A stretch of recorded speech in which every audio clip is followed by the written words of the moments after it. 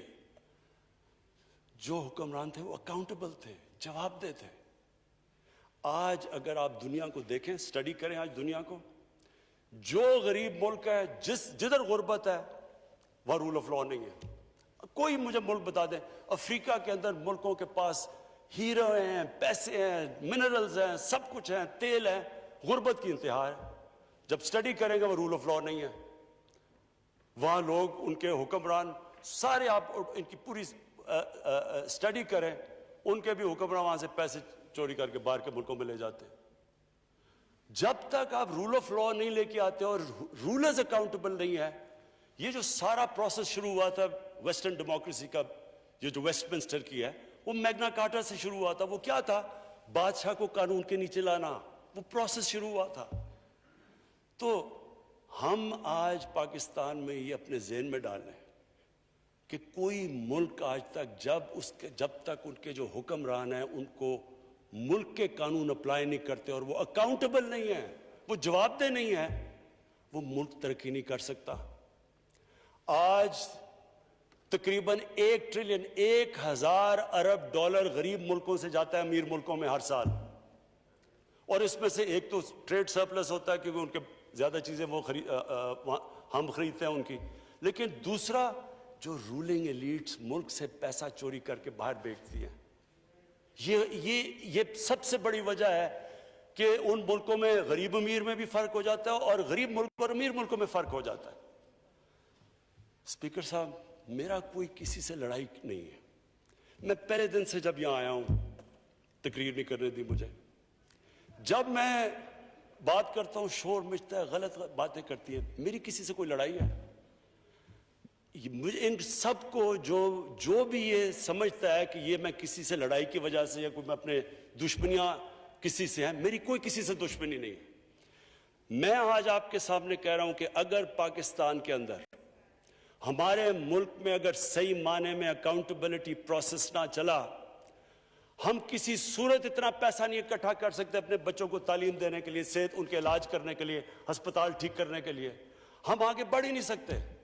اور نہ ہم کیا, کوئی ملک نہیں بڑھا. اب سوئٹزرلینڈ کے پاس کیا ہے, نیوزی لینڈ کے پاس کیا ہے, ان کے پاس تو کچھ بھی نہیں ہے. پاکستان کے پاس جو منرل ویلتھ پہ ہم بیٹھے ہوئے ہیں, ہمارے پاس جو ریزروز ہیں, آپ کو پتہ ہے پاکستان نمبر 5 پہ ملک میں ہے جس میں 3-4 مین جیم سٹونز ہوتے ہیں. 3 اس میں سے 5th بگیسٹ ریزروز ہیں 3 جیم سٹونز کے پاکستان میں. غریب ترین ملک ہے, وہ چوری ہو کے باہر جا رہے ہیں, کوئی ملک کو فائدہ ہی نہیں ہو رہا. ہمارے پاس یہ جو ریکو ڈیک کا یہ کیا ہوا ہے؟ کرپشن کی وجہ سے یہ سارا پھنسا ہوا ہے. جدھر ہر پاکستان کو پیسہ اور فارن ایکسچینج آنا چاہیے تھا, نہیں آ رہا. وہ کارکے کا وہ ہوا سارا, وہ کرپشن کی وجہ سے 190 ارب روپے کا ہمارے اگینسٹ ڈیمیجز ہو گئے. میں تو شکر کرتا ہوں پریزیڈنٹ اردوغان کا کہ انہوں نے بیچ میں پڑھ کے ہمیں وہ معاف کروایا, نہیں تو ہمیں 190 ارب اور پڑ جانا تھا. اور پیچھے سب کے پیچھے جائیں گے تو جب آپ ایک ملک کی جب ایلیٹ کرپشن پہ لگی ہوئی ہے, وہ آپ کیسے سمجھتے ہیں وہ ملک ترقی کرے گا؟ ہم جب آپ کسی کے اوپر کیس ہوتا ہے وہ کہتے ہیں جی پولیٹیکل وکٹمائزیشن ہے. مجھے یہ بتائیں کہ میرے اوپر پولیٹیکل وکٹمائزیشن نہیں تھی جب انہوں نے میرے اوپر 2002 کا فلیٹ ڈکلیئر ہوا, مجھے انہوں نے سپریم کورٹ میں 6 کیسز کر دیے, میرے الیکشن کمیشن کے اندر مجھے سپریم کورٹ میں 2 کیسز کیے. کیا میں نے کہا کہ کبھی میں نے کہا وکٹمائزیشن ہے؟ میں جواب دے تھا. میں جب وہ فلیٹ لیا تھا, میں ساری دنیا جانتی ہے میں انٹرنیشنل کرکٹر تھا, میں تو جواب دہ ہی نہیں تھا, میرے پاس تو کوئی پبلک آفس نہیں تھا. اس کے باوجود 10 مہینے میں اسپیکر صاحب جو میرے سے سپریم کورٹ نے جواب مانگے میں نے دیے. 40 سال پرانے کانٹریکٹ دیے, مارگیجز دکھائے, کدھر سے پیسہ آیا, مارگیج میں کتنا گیا, کب وہ مارگیج دیا, فلیٹ کب بکا, بیوی سے جو پیسے لیے ہوئے تھے یہاں زمین لینے کے لیے. آپ کو پتہ ہے سپریم کورٹ نے میرے سے پوچھا کہ جناب آپ بتائیں, ثابت کریں کہ آپ نے بیوی کو پیسے واپس کیے تھے. وہ بیوی نے ای میل دے رہی ہے کہ ہاں اس نے پیسے واپس کیے تھے. انہوں نے کہا نہیں ثبوت دو. یہ کبھی ہوا ہی نہیں ہے ایسے کہ وہ بیوی کہہ رہی ہے پیسے, وہ کہتے نہیں. بینک سٹیٹمنٹس نکال کے دی 15 سال پرانی جو میرا ٹرانزیکشن بیوی کے ساتھ تھا, منی ٹریل دی, سارا جو پیسہ وہاں سے حلال کی کمائی کا باہر سے پاکستان لے کے آیا اس کی منی ٹریل دی. اسپیکر صاحب کوئی میں نے کمال نہیں کیا. یہ ہر اس ملک میں جس میں جنون ڈیموکریسی ہے وہاں ایک لیڈر کو جواب دینا پڑتا ہے, کیونکہ وہ امانت دار ہوتا ہے, وہ پبلک کے پیسے کا امانت دار ہوتا ہے. یہ کوئی وکٹمائزیشن نہیں ہے.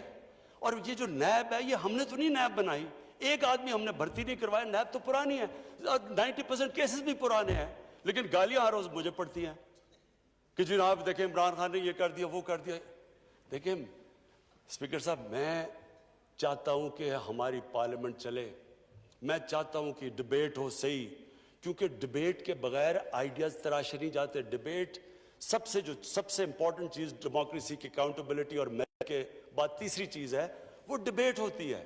ڈبیٹ سے کیا ہوتا ہے؟ اب دیکھیں انگلینڈ کے اندر بریکسٹ, کوئی بھی نہیں سمجھ رہا تھا کہ اتنے 2 عالم ملک ڈیوائیڈ ہو گیا, ایک کہتا رہنا ایک کہتا نہیں رہنا, لیکن انہوں نے کس طرح ڈبیٹ کے بعد ایک ملک اکٹھا ہو گیا.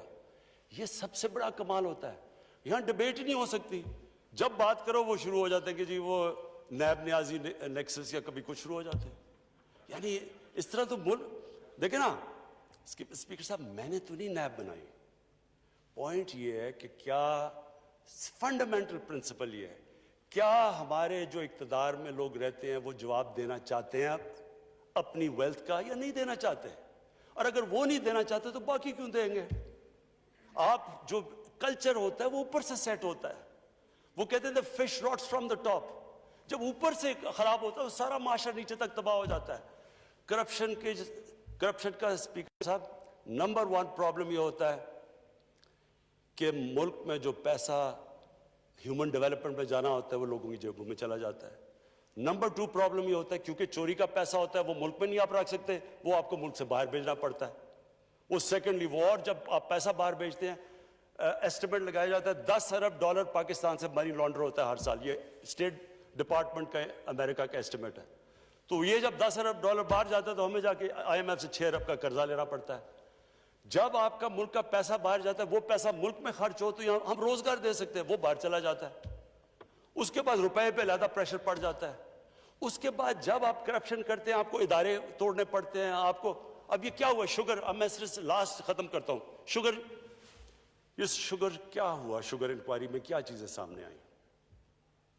یہ شوگر انکوائری پاکستان میں لینڈ مارک انکوائری ہوئی ہے. چینی کی قیمت بڑھ گئی,